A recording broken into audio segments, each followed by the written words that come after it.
राधे राधे मेरे प्यारे भाइयों बहनों माताओं व बंधुओं, संस्कार की बातें चैनल में आपका स्वागत है। बंधुओं, आज सोमवार मैं आपके लिए लेकर आई हूँ भगवान शिव की कथा। बंधुओं, सोमवार के दिन भगवान शिव की कथा सुनने मात्र से भगवान शिव अपने भक्तों को मनचाहा वरदान देते हैं। बंधुओं, जो मनुष्य भी सोमवार के दिन भगवान शिव की इस कथा को सुनेंगे, भगवान शिव प्रसन्न होकर उनकी हर इच्छा पूरी करेंगे। बंधुओं, पूर्ण विश्वास सच्ची निष्ठा के साथ ही भगवान शिव की इस कथा को सुनना। बंधुओं, यदि आपने संस्कार की बातें चैनल को अब तक सब्सक्राइब नहीं किया तो जरूर करें और बेल आइकन दबाना ना भूलें, ताकि आपको हमारी आने वाली सभी वीडियोस की जानकारी सबसे पहले हो सके। बंधुओं, वीडियो को पूरी सुनने के बाद कमेंट बॉक्स में जय शिव शंकर भोलेनाथ जरूर लिखें। बोलो शिव शंकर भोलेनाथ की जय हो। सनत कुमार जी कहते हैं, हे मुने, शंखचूड़ के ये सकाम वचन सुनकर तुलसी ने उससे कहा। तुलसी बोली, मैं धर्मध्वज की तपस्विनी कन्या हूँ, यहाँ तपोवन में तप कर रही हूँ। आप कौन हैं? सुखपूर्वक अपने अभिष्ठान को चले जाइए, क्योंकि नारी जाति ब्रह्मा आदि को भी मोह में डाल देने वाली होती है। यह विषतुल्य, निंदनीय, दोष उत्पन्न करने वाली माया रूपिणी तथा विचारशीलों को भी श्रृंखला के समान जकड़ लेने वाली होती है। सनत कुमार जी कहते हैं, महर्षि, तुलसी जब इस प्रकार रस भरी बातें कहकर चुप हो गई, तब उसे मुस्कुराती देखकर शंखचूड़ ने भी कहना आरंभ किया। शंखचूड़ बोला, देवी, तुमने जो बात कही है वह सारी की सारी मिथ्या हो। ऐसी बात नहीं है, इसमें कुछ सत्य है और कुछ असत्य भी। इसका विवरण मुझसे सुनो। शोभने, जगत में जितनी पतिव्रता नारियां हैं उनमें तुम अग्रणी हो। मेरा तो ऐसा विचार है कि जैसे मैं पाप बुद्धि कामी नहीं हूँ, उसी प्रकार तुम भी काम पराधीना नहीं हो। फिर भी इस समय मैं ब्रह्मा जी की आज्ञा से तुम्हारे समीप आया हूँ और गांधर्व विवाह की विधि से तुम्हें ग्रहण करूंगा। भद्रे, क्या तुम मुझे नहीं जानती हो, अथवा तुमने कभी मेरा नाम भी नहीं सुना है? अरे, देवताओं में भगदड़ डालने वाला शंखचूड़ मैं ही हूँ। मैं दनु का वंशज और दंभ नामक दानव का पुत्र हूँ। पूर्व काल में मैं श्री हरि का पार्षद था। मेरा नाम सुदामा गोप था। इस समय मैं राधिका जी के शाप से दानवराज शंखचूड़ होकर उत्पन्न हुआ हूँ। ये सारी बातें मुझे ज्ञात है, क्योंकि श्री कृष्ण के प्रभाव से मुझे अपने पूर्व जन्म का स्मरण बना हुआ है। सनत कुमार जी कहते हैं, मुने, तुलसी के समक्ष यूं कहकर शंखचूड़ चुप हो गया।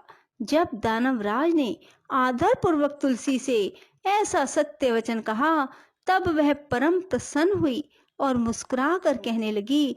तुलसी बोली, भद्र पुरुष, आज आपने अपने सात्विक विचार से मुझे पराजित कर दिया है।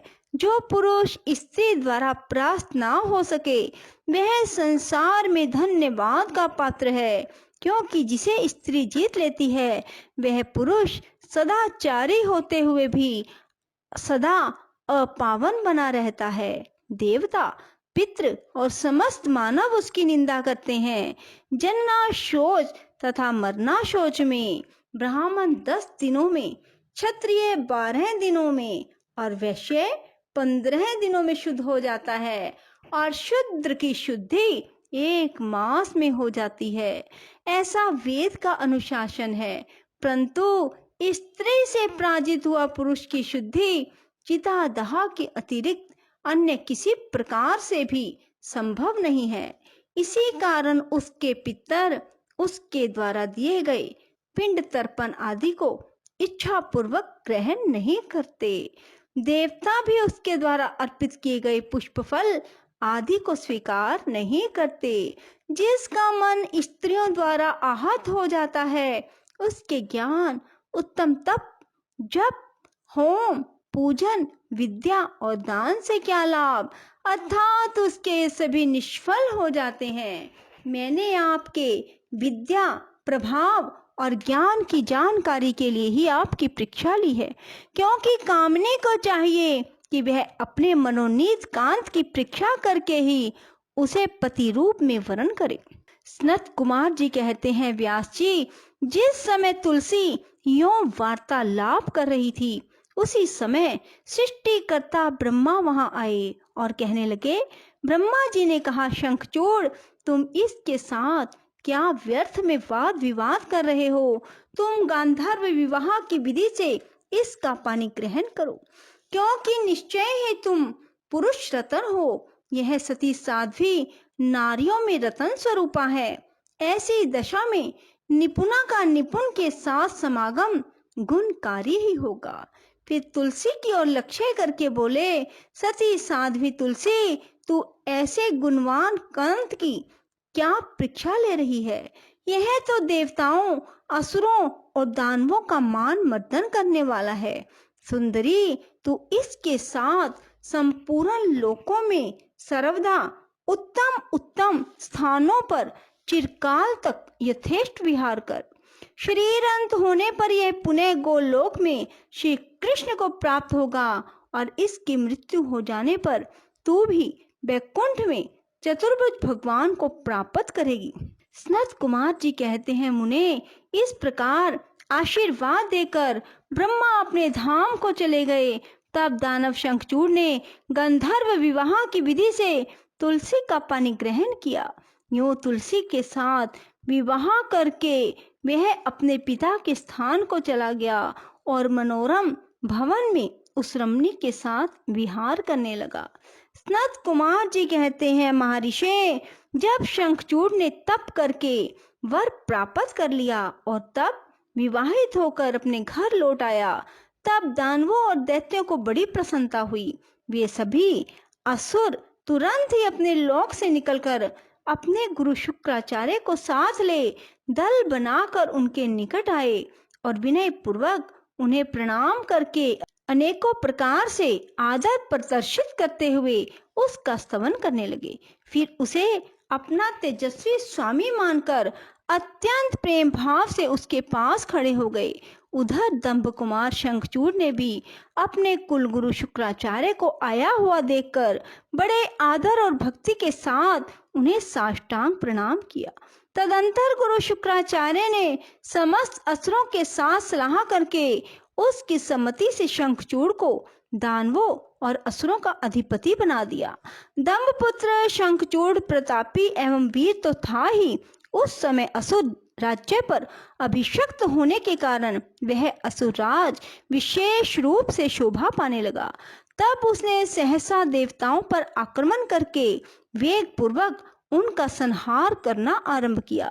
संपूर्ण देवता मिलकर भी उसके उत्कृष्ट तेज को सहन न कर सके, अतः वे समर भूमि से भाग चले और दीन होकर यत्र तत्र पर्वतों की खोहों में जा छिपे। उनकी स्वतंत्रता जाती रही।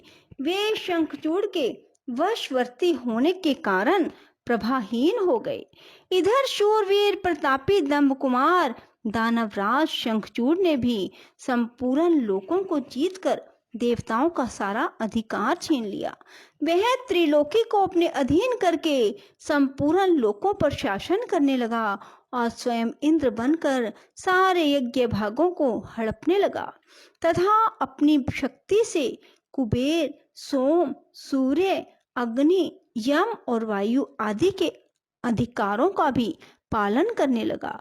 उस समय महान बल पराक्रम से संपन्न महावीर शंखचूड़ समस्त देवताओं, असुरों, दानवों, राक्षसों, गंधर्वों, नागों, किन्नरों, मनुष्यों तथा त्रिलोकी के अन्य अन्य प्राणियों का एकछत्र सम्राट था। इस प्रकार महान राजराजेश्वर शंखचूड़ बहुत वर्षों तक संपूर्ण भुवनों के राज्य का उपभोग करता रहा। उसके राज्य में ना अकाल पड़ा, ना महामारी ना अशुभ ग्रहों का प्रकोप होता था। आधी व्याधियां भी अपना प्रभाव नहीं डाल पाती थी। यूं सारी प्रजा सदा सुखी रहती थी। पृथ्वी बिना जोते ही अनेक प्रकार के धान्य उत्पन्न करती थी। नाना प्रकार की औषधियां उत्तम उत्तम फलों और रसों से युक्त थी। उत्तम उत्तम मणियों की खदानें थी। समुद्र अपने तटों पर निरंतर ढेर के ढेर रत्न बिखराते रहते थे। वृक्षों में सदा पुष्प फल लगे रहते थे। सरिताओं में सुस्वाद नीर बहता रहता था। देवताओं के अतिरिक्त सभी जीव सुखी थे। उनमें किसी प्रकार का विकार नहीं उत्पन्न होता था। चारों वर्णों और आश्रमों के सभी लोग अपने अपने धर्म में स्थित रहते थे। उनमें किसी प्रकार का विकार उत्पन्न नहीं होता था। इस प्रकार जब वह त्रिलोकी का शासन कर रहा था, उस समय कोई भी दुखी नहीं था। केवल देवता भ्रातृद्रोहवश दुख उठा रहे थे। मुने, महाबली शंखचूड़ गोलोक निवासी श्री कृष्ण का परम मित्र था। साधु स्वभाव वाला वह सदा श्री कृष्ण की भक्ति में निरत रहता था। पूर्व शापवश उसे दानव की योनि में जन्म लेना पड़ा, परंतु दानव होने पर भी उसकी बुद्धि दानव की सी नहीं थी। बोलो शिव शंकर भोलेनाथ की जय। राधे राधे। जय श्री कृष्णा। बंधुओं, यदि आपको हमारी वीडियो पसंद आए तो इसे लाइक करें और शेयर भी जरूर करें। धन्यवाद।